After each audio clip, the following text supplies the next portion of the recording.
Saturday, This October is Dick 4th, and Whitney you are bringing watching you You weather. Don't Watch And Sports let me right tell you, here I'm on the happy to Feo say Grande there's nothing but YouTube blue Network. skies I coming am your Bill way. Smith, and I am joined as always by the man, the myth, the legend, Feo Grande himself, Omari Ellis. Omari, how was your sports week? Oh, it was not the best. The postseason of the MLB is missing a team that I kind of would have liked to being there, and the Panthers got humiliated by the Patriots on Sunday. But we can bounce back this week. Let's see what happens. All right, we will bounce back and we will come back strong with all the sports you need. Just three topics to sprinkle a little bit of sports information into your casual conversation as we are your guiding light through the sea that is sports talk. Topic number one is going to be NFL. We have a lot to cover, Omari. Run us through it. All right, so yeah, I haven't really been on in a week or two, but without going too far on the details of the picks I had so far, I'm now like 39 and 26 on the season, Still which above 500. still above 500, just not as impressive as it was, following week two. But before I get to the picks this week, just talk about some stories from last week. We had the Sunday night football crazy game. Packers Cowboys ended in a tie, 40-point tie, scoregami tie in overtime. I mean, crazy game that was. Meanwhile, the Ravens injuries galore going on. Lamar Jackson hamstring injuries. Their all-pro fullback Patrick Ricard sidelined with a calf injury and hasn't played yet all season. Kyle Hamilton on defense. Roquan Smith, who they acquired from the Bears, another hamstring injury. Marlon Humphrey has a calf problem. This other cornerback on the other side, hamstring injury. And there's one of their defensive pass rushers has an eye ailment that they don't even say. So that defense is demolished at the moment, and it's not looking good up there in Baltimore at the time. Meanwhile, their division mates, the Steelers, got a win over in Ireland in the first Ireland game. The Steelers went ahead and got the win last week. But yeah, it's not even just the Ravens, there's injuries all across the league. The Dolphins, Tyreek Hill, everyone heard about what happened to him. ACL, multiple other injuries, multiple other ligaments, and his knee got dislocated. But according to his agent, surgery went well. He'll play in 2026. Of Wish the best for course, him in recovery. yes. So wishing the Hey, best for him let me there. ask you, as a show that likes to root for the Ravens, Yes. do we have more specifics on Lamar Jackson? I'm as a casual NFL, me personally asking you, It's like, not looking like is this a game to game situation? it's game to game because usually hamstrings, Right. they're a lingering injury. From the most recent article I saw, it's not looking like it's gotten better this week. So he's kind of doubtful for Sunday. But he, yeah, the hamstring is crazy. Like I've seen numerous seasons where players would be like, "Yeah, I got the hamstring injury. I'll be back next week though," and then like 4 weeks later they come back finally. But they didn't have to warm back up. It's a game changer for the Ravens. It's not looking good for my pick of the Ravens this season so far, at least, because they've had some marquee opponents, like they fought the Chiefs last week. Derrick Henry is not really up to snuff. He's been fumbling, and he's Derrick freaking Henry. But he's getting into his 30s as a running back, and Right, right, right. you know how that goes. But and cornerback, not cornerback, I believe he's a safety. Xavier Howard announced his retirement. He was an all-pro, like, really good defensive back for years. He mainly known for being with the Dolphins and other teams. But after the Colts game this past week against the Rams, he announced his retirement. He got burned on a bunch of plays, and he's just like, yeah, I can't. I'm not The what I young used man's to be. game, Yeah, I'm not what I says used to the be. 33-year-old. Fuck. Right? It's tough out in these streets. Yeah. That said, I did mention that I'm positive with my picks, so I'm gonna go ahead and talk about what I got this week and just go through it real quick. I got the Vikings. We had a lot of bad team versus bad team, so this could really go either way. Like the Okay. Vikings versus the Browns. I'm picking the Vikings because the Browns just seem that much worse this Hmm. season. Obviously, I'm picking the Cowboys over the Jets. If you know me and how I feel about how the Jets, the status of that team right now. Uh, the Giants versus the Saints, another bad versus bad, but I got the Saints over them. Colts versus Raiders. The Colts are stronger than the Raiders so far this season. Now I'm gonna go ahead and go Colts. Panthers over the Dolphins. I'm gonna say bad versus bad again. Okay. Eagles. Eagles are undefeated, I'm pretty sure at the moment, and I'm gonna think they're gonna continue it against the Broncos. Uh, we talked about the Ravens, and after looking at all those injuries and stuff, I actually have them losing to the Texans tomorrow. Okay. Okay. Um, Is that Cardinals a does that change if Lamar plays? Or is the lingering hamstring still enough for you to choose the Texans? at the moment lingering hamstring still enough because of the defense. Okay. That defense is decimated. Yep. And CJ Stroud, he has talent. We'll see what if he actually capitalizes. But yeah. Cardinals over the Titans. I got Joe Bucks over the Seahawks. I got the Lions over the Bengals, who Joe Burrow injured, just to talk about all the injuries across the league. So yeah, the Bengals have not looked good with their replacement there. Commanders over Chargers. The Bills, the only other undefeated team, I got them over the Patriots. Yeah, the Patriots beat the Panthers, but the Bills have been kind of on fire with Josh Allen so far this season. And I mean, yeah, you beat the Panthers, the 1-3 Panthers. Oh no. That's not enough for me to think you're beating the 4-0 Bills. And then I got the Chiefs over the Jaguars on Monday night. But that's my quick NFL roundup, how I feel about things. We'll see how the season plays out, but injuries can always throw the biggest wrench in any team's plans. So yeah, we'll see how it goes. Hopefully people, recover and everything and they get to keep Mm-hmm. making their Mm-hmm. millions of dollars to have fun. All right. All right. We are going to move on to topic number two, which is, as you mentioned, Omari, we haven't had a proper You Don't Watch Sports episode here in a second. And the regular season for the Major League Baseball 2025 has ended, and we Yeah. need to talk about it. All So I'm going to right. run down. I'm going to run down just kind of some bullet points of the 2025 season here, and what has maybe changed since the last time we would have all spoke. Uh, the best record in the major leagues goes to the National League Central Milwaukee Brewers at 97 wins and 65 losses. We have no 100 win team this year in Major League Baseball. The Crazy. worst record in the majors goes to the National League West team, the Colorado Rockies, at 43 wins and 119 losses. They have just edged out being one of the worst teams in the worst team in modern baseball and one of the worst teams ever.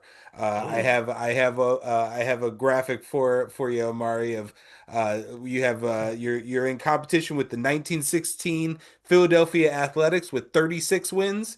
You have the 35 Braves at 38 wins. The New York Mets from 62 at 40, and who is then the the Mets? 2024 Chicago White Sox just last year went 41 and 121. They are now the record holder for the most losses in Major League history You, because of the lengthened season in modern game. you know what's sad about that? Like the Mets, 1962, terrible. The Mets, 2025, I'm pretty sure they're still not that good, or they thought they were going to be good, but the curse of the Mets or whatever, if there is one that but like the A's ain't never done 1916 and they're still suffering to this day. Like these fan bases, man, baseball fan bases is oh so happy I'm from St. Louis. Let's get into some singular accomplishments, Omari, because we have some MVP races or not races, depending on how you look at them in the national. Because we split it up by league here. We're going to do the Hmm. National League, which is a non-discussion. It's Shohei Ohtani. Shohei Generally the Ohtani case. Shohei Ohtani as a hitter has 172 hits, 55 home runs. He has now broken his own record that he set last year as a Los Angeles Dodgers highest home run season. A historic franchise that is the Los Angeles Dodgers. He set the Yes. home run record for the team last year, and then he broke his own record this year. 55 home runs, a 282 batting average, 102 RBIs, OPS plus of 179. The easy way to measure that stat is 100 points is the most average Major League Baseball player of all time of that season. Is 100 points, and however much higher you are from 100, you are better than the average person. So theoretically, 79 times better than the average player. right. So theoretically, if somebody were to have 200 OPS plus, that is literally Jesus. saying that they are two people worth of batting performance. So that is Shohei Ohtani, the batter. Unfortunately, you also, for every other player in the National League, you also have to discuss that once again around early July, late June this season, Shohei Ohtani, the pitcher, returned to the league. And he has posted a sub 3 ERA with more strikeouts than he should have for the innings that he's pitched. He has only been building. So the runaway favorite is National League. In the National League is Shohei Ohtani. In the American League is where we get interesting, Omari, Oh, okay. We actually have a race because there. you kind of have. So here's the thing with the American League. It's kind of stats versus story.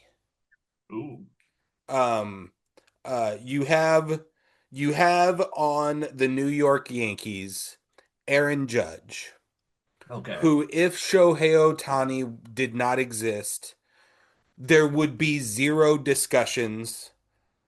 Aaron Judge is the greatest baseball player playing baseball today, and he may be the greatest baseball player of all time.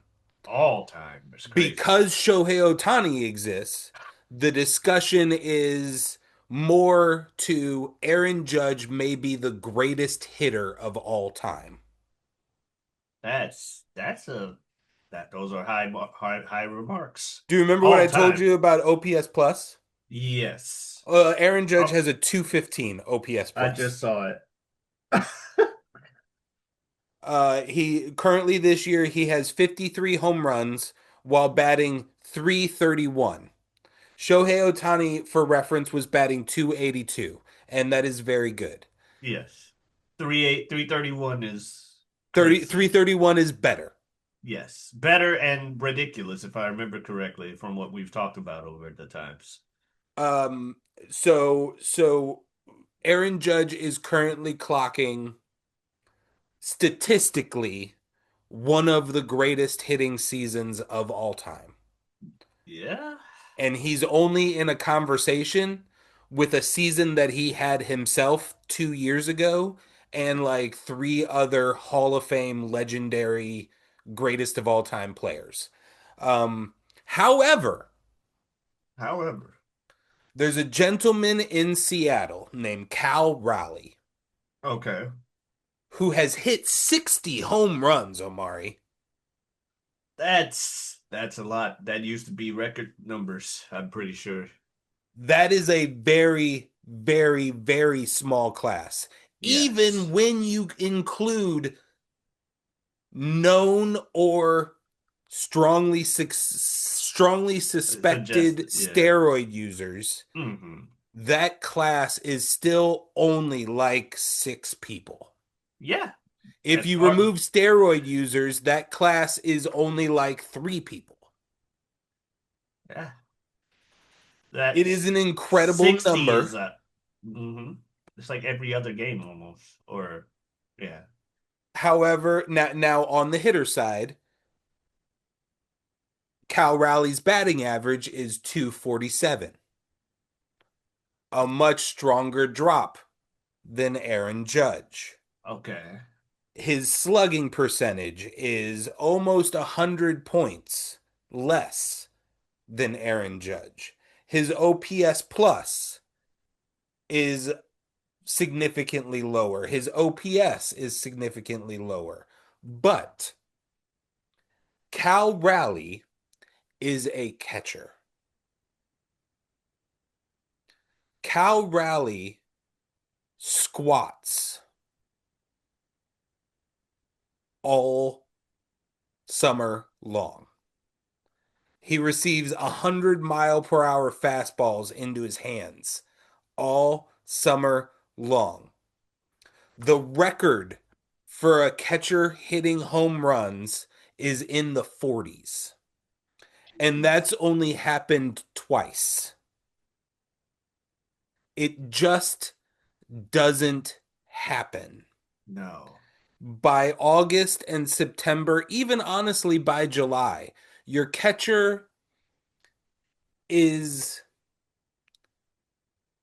not it's you don't care about what he does offensively because he's a catcher and his Yeah. body is barely holding together. It's pure adrenaline at this point getting him through because Yeah. he gets, I mean, not to mention like Because pitchers beyond. get to change out, catchers is still there every game. And they squat. They're squatting Yeah. constantly. Think about how much they're squatting. They're not sitting on their knees. Yes. They are squatting.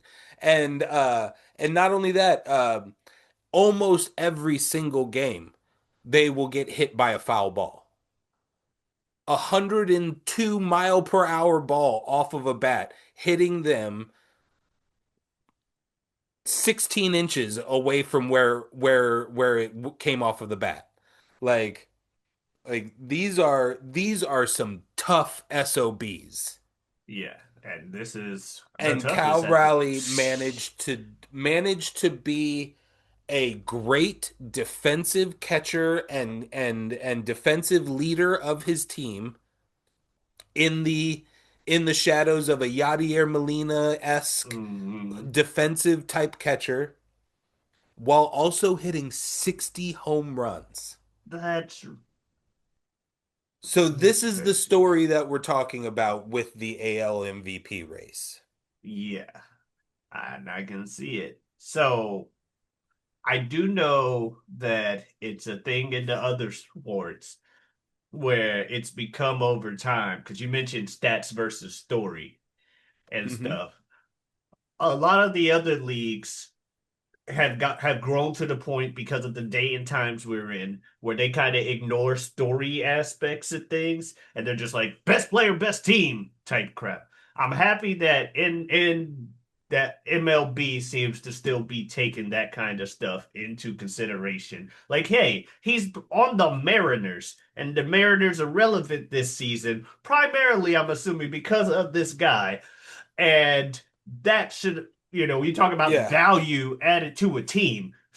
Like, It's almost opposite. Aaron Judge and Shohei Ohtani may be the ones breaking the trends, but mhm. historically, the writers for baseball awards have a voter fatigue. They kind of like, if you won it That, last year, you have to have one of the greatest seasons of all time to get a back to back. and then they keep having the greatest seasons. Right. And like, yeah, Shohei Ohtani is the person that breaks the mold. He breaks the equation He for says, them. okay, I will. At some point they will do, if he just keeps doing it because it's a valid statement. I mean, I have with baseball knowledgeable friends, I have had discussions of like how bad does Shohei Ohtani have to, not even how bad, how average does Shohei Ohtani have to be in one of the two things he does to not be an MVP? And it's a struggle to decide where that line is because it's the words most valuable it's hard to say that a single human being that can do two human beings' jobs in your company is not The the most most valuable. valuable. You get the most value out of it. That's always been my thing when it comes to it. That's why I'm like happy that baseball and this kind of stuff exists because like other leagues, I'm like, guys, it says most valuable, not best player in the league. It's who brings the most value to their team. And that's a really tough discussion to have right now with the AL race because of Yeah. the X factors of a catcher. There is no A catcher is rarely in the MVP race, so we don't really have to have these discussions Hmm. of we don't have to calculate how valuable a catcher is, a good to great catcher is to their team compared to a left fielder. Um, Yeah. it's an incalculable thing. It's a gut thing. This is going to be a gut decision by all of these baseball writers of America voters. The same time, it's a position that you normally just, like you said, halfway through the thing, hitting whatever the catcher does, that's not going to go amount to much because we're halfway through the season. We got him to do the catching part and the defensive part of that job. But you're suddenly like, oh, wait, here are all these points extra that we did not account for. Let's say if we had a points budget going into the season, we're not accounting for catcher points. We're just Right. counting for this. Meanwhile, 60 home runs and 247 still not much to slouch Hmm. at, to my knowledge. And I'm not sure. And ops 169. Yeah. I mean, Shohei's 179, so he's only 10 ops behind him. And OPS, whatever, you know what Hmm. I'm saying. So, yeah, my vote goes to freaking count, which is hard to say with Aaron Judge being Aaron Judge, but you know what? He's got 7 more home runs than you, Aaron Judge. And I'm voter fatigued.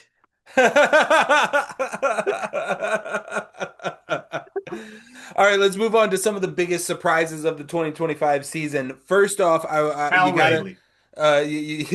you gotta shout out the Milwaukee Brewers, who ended up, as I said earlier, with the best record in the league. Not a lot of people were predicting that at the start of the season, and around mid-June, they flipped a switch and started a dominating trend that led them all the way to the end of the year and having the best record. I think another big surprise of the year is the Dodgers being normal. Seeing the Dodgers bleed Yeah. this season was a surprise to a lot of people. They looked gettable.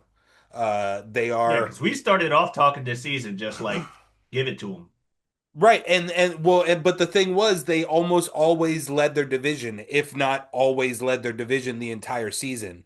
But they never looked like a great baseball team, but they just kept winning just over 50% of their games, and that's all you have to do in baseball. Um, uh, we got to talk about the Mets not making the postseason at all after giving $760 million to Juan Soto in the offseason, making him the highest paid player in the game, and the enormous salary budget that team has now with their star players, and not not making the postseason was absolutely not in the game plan. No. You got Juan Soto, and like you said, baseball don't have a salary cap, so when they can spend however much money they want to acquire whatever players they need, and you still didn't get there. Nah, that's not good. And then we have to talk about Detroit, the Detroit Tigers. If you would have checked in on baseball, on our baseball topics over this last summer, I would have been talking glowingly about Detroit. They were the only team that was ever always leading in their division, up sometimes 8 games, 12 games. In early July, after the Tigers swept the Cleveland Guardians, they were up 15 and a half games in their division. Oh my God. No, let's see, by August 25th, fast forward almost 2 months, they were still up 12 and a half games in their division. So the enormous lead has shrunk a little bit, but it's August 25th. We have like almost less than we have basically less than 3 weeks left of baseball. We're up 12 and a half games. Fast forward to the second to last game of the season, and the Cleveland Guardians and the Detroit Tigers are tied 87 and 74, coming to the end of the year with a historic collapse by the Detroit Tigers. Could not buy a win in September for the life of them.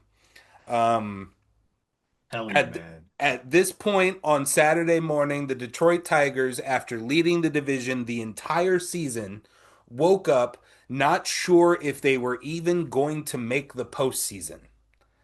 They had to win at least one of their last two games to make it to the postseason, Okay. which they did. But unfortunately, so did Cleveland, which meant that they officially won that the Cleveland Guardians had officially won the American League Central, and the Oh, Detroit Tigers were merely a wild card team after leading the division 99.8% of the season. No team has ever won a division title or pennant after a deficit of 15 and a half games by July or any time in the yeah. season. Um, That's crazy. it's In the end, insane. It's insane the momentum of almost 15 game swing in that span of time is insane.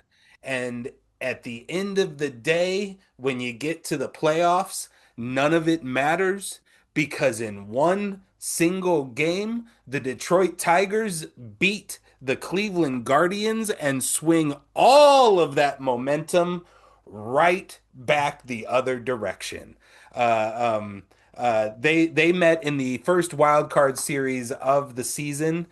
Detroit won game one, the Guardians won game two, and then Detroit won game three to move on to the divisional round of the playoffs where they will meet Seattle starting today, I believe. okay. We also had the possibly the greatest rivalry in baseball, the Boston Red Sox versus the New York Yankees in a three-game wild card series.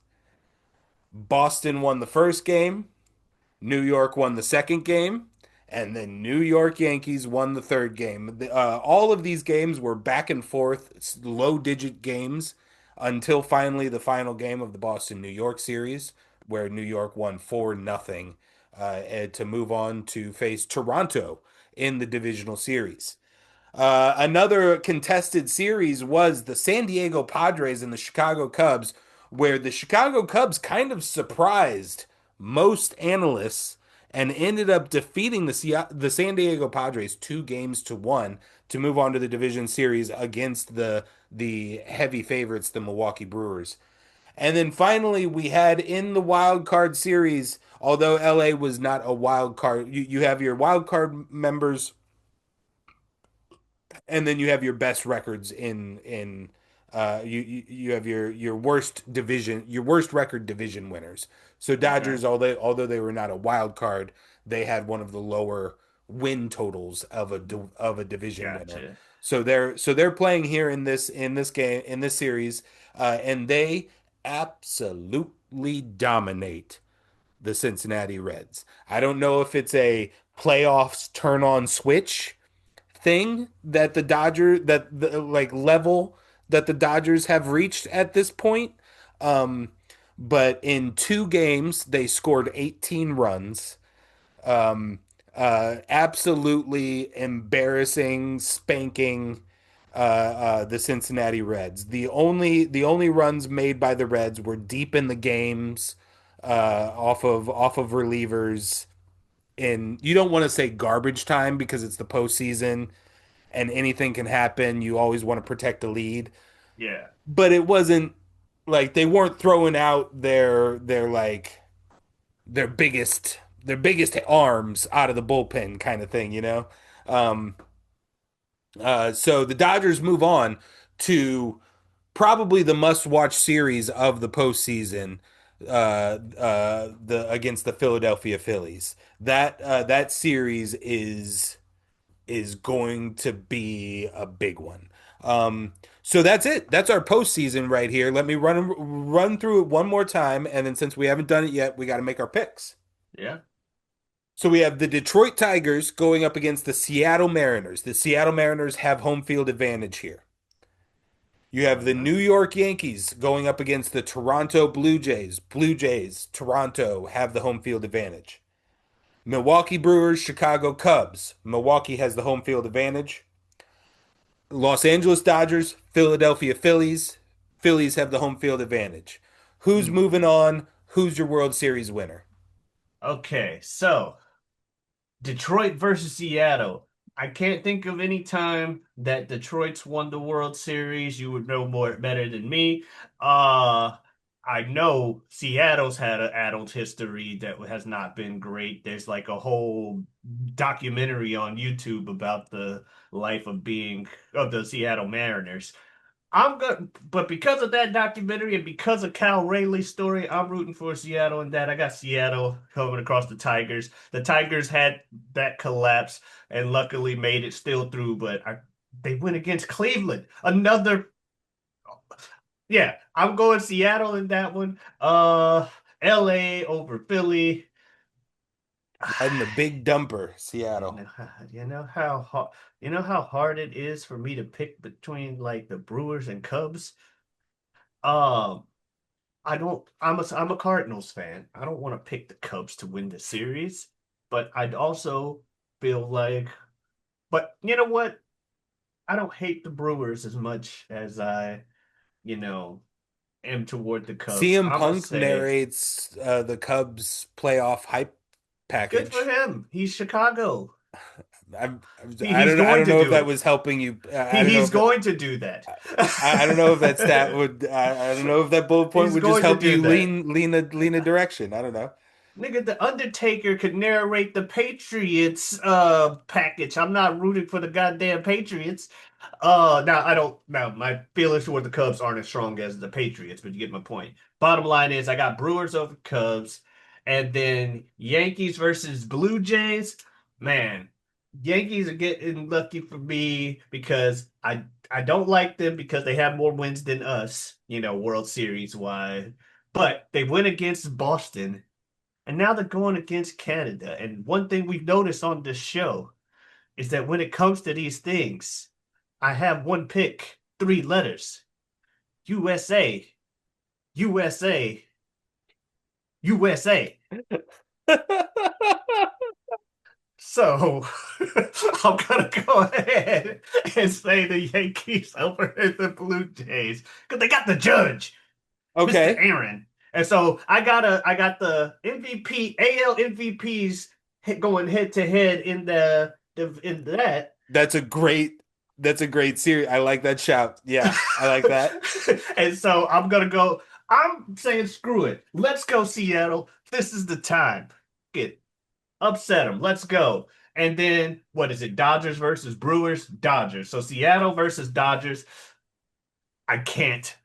That's where my let's go kind of meets a But the little bit of story, reality. Omari. But the It's just story. I'm rooting for Seattle in that because underdog, but realistically, I have to pick the Dodgers kind of to run it back based Hmm. off of everything I've heard. That Shohei guy is ridiculous, and they're turning on a switch none of these other teams turned on in their series with the in like 19 points in two games. Maybe recency bias, but my final champion's the Dodgers beating the Mariners. But I will be more than happy if the Mariners upset them. All right, all right. Well, so full disclosure on my board, I've already made a board in conversation with folks and in my head, and it's already busted because I had my gut had a Mariners Padres World Series, with the Padres winning the World Series, and they are already out of the playoffs. Um, I that gut also had the Phillies coming out of the Dodgers series. So what I am going to do is say that it is a Seattle Phillies World Series with Seattle coming out on top. That'd be nice too. I also forgot. I have one more thing for you. In the Chicago San Diego game, in game three, we had some controversy Uh-oh. with some inconsistent calls, some would say, by some umpires throughout the game. But most significantly, in the top of the ninth, San Diego down two, no outs. The leadoff batter receives a strike three call, and I'm showing you right I now see the here. screenshot. That Um, is. so that Ooh. was a story of the playoffs there, and a lot of people think that that is going to be the rocket ship for what was already likely coming, an automatic balls and strikes system where there is Computer. going to be a computer reading the zone and just within like point 0.7 second I like telling us strike or ball. I, I like the idea that if it's like a coach's review type deal, Yes, you do have like a challenge. well you But the removing the umpire from the game is kind of, I mean, baseball's an old ass sport. they It's were just kind actually of here now. originally going to institute a challenge to stave off the automatic ball strike system. So Hmm. maybe we'll still get that instead of that. But the conversation has absolutely grown since this call. But yeah, Um, but the uh, ball strike, uh, that's that's just as much baseball as anything it's still else. probably going to happen. It's just because the ump is going to get told in his ear, Ah, okay. more than likely. Gotcha. Okay. Because it wouldn't be on like a jumbotron or something that every pitch all players turn and look at the screen. They wouldn't want that. Yeah, Um, or just like a screen button that you have to put behind it now that's just kind of like the speedometer on the road. right. That's just like It's a little cart all with a flat strike. screen TV on it that they wheel out behind the umpire behind the catcher now. Just changes colors like red or green for like ball or strike. All right, well, that was our three topics here on You Don't Watch Sports, just to sprinkle a little bit of sports information into your casual conversation as we're your guiding light through the sea that is sports talk. Omari, where do you want them to find you Well, on the internet? obviously they can find us all here on this channel. You, me, Jazz, Super Jazz, Big Bro Ibis.